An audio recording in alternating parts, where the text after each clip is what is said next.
I was a soldier, raised by blades, taught by war, and comforted only by silence. In my years serving under Rome, I thought I'd seen every god men prayed to, gods of thunder, wine, fire, and gold.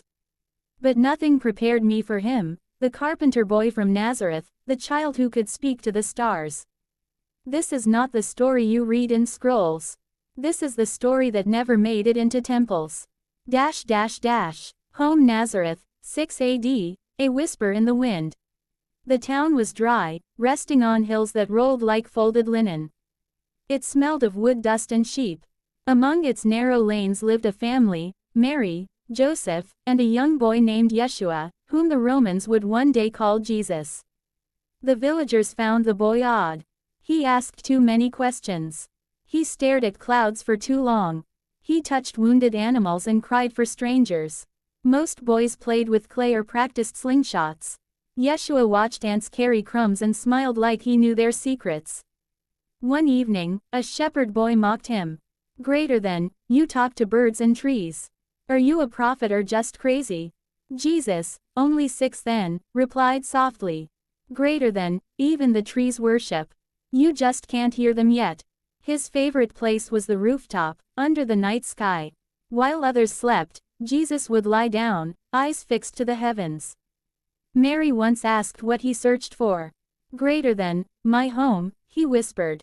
But you live here, she smiled. Not forever, he said. Just enough to love it. That night, she held him tighter than ever. Something about his words made her chest tighten, as if every syllable carried centuries.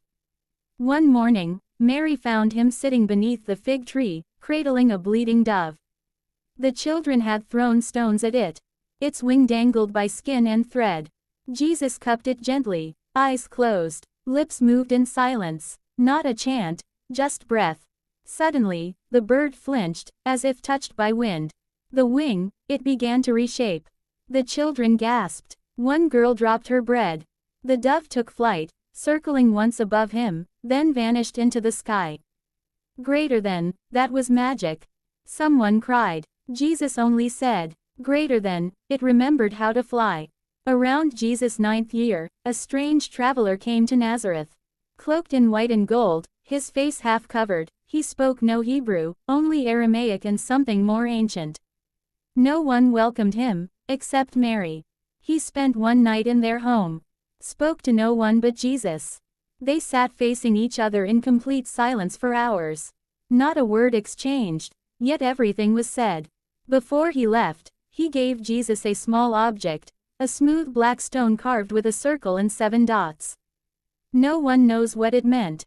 But Jesus kept it tied to his waist till he was a man. Even as a child, Jesus worked in Joseph's carpentry shop.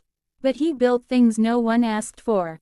Once, he carved a wooden flute and left it at the doorstep of a blind beggar. The man picked it up, played it, and cried for the first time in years. Another time, he shaped a tiny chair for a crippled child who could barely sit straight. The moment the child sat, he smiled and whispered, "It doesn't hurt anymore." No miracles, no magic, just love carved into wood. At age 11, Jesus walked alone to the river. There he met an old washerwoman scrubbing clothes. She was weeping. Greater than, "Why do you cry, mother?" He asked. Greater than, "Because my son was taken by Roman men. I have no money to bring him back. Only clothes that once fit him." Jesus knelt beside her. Greater than, "Then your tears are stronger than coins." He picked up a cloth, touched the water, and sang a song in a language lost to time. The cloth floated. The water glowed. When she returned home, her son was sitting by the fire, tired, bruised, but safe. She never found out how. On the eve of his 12th birthday, Jesus stood alone on a hill. Lucius Mae, a young Roman guard, was secretly watching. Ordered to spy on this prophetic boy, I hid in the shadows.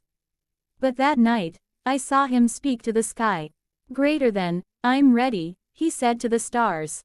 Not to be believed, but to believe in them first. A falling star streaked across the heavens. Then another. Then many. He lifted his arms, and the wind circled him like it knew his name.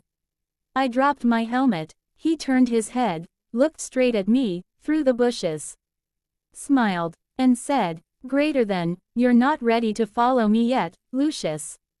But one day, you will." I ran. Mary once asked him, "What will you do when you grow up?" He replied, "Greater than, I will build nothing that breaks, only what heals." Greater than, and when you're gone? Greater than, I won't be, he smiled. I'll just be harder to see. Greater than, he spoke to ants, healed birds, made chairs that brought peace. But more than anything, he made people remember how to feel again. That is the first miracle of Jesus, not walking on water, but teaching us to walk again in faith. Lucius Septimus, Roman witness of the unseen king.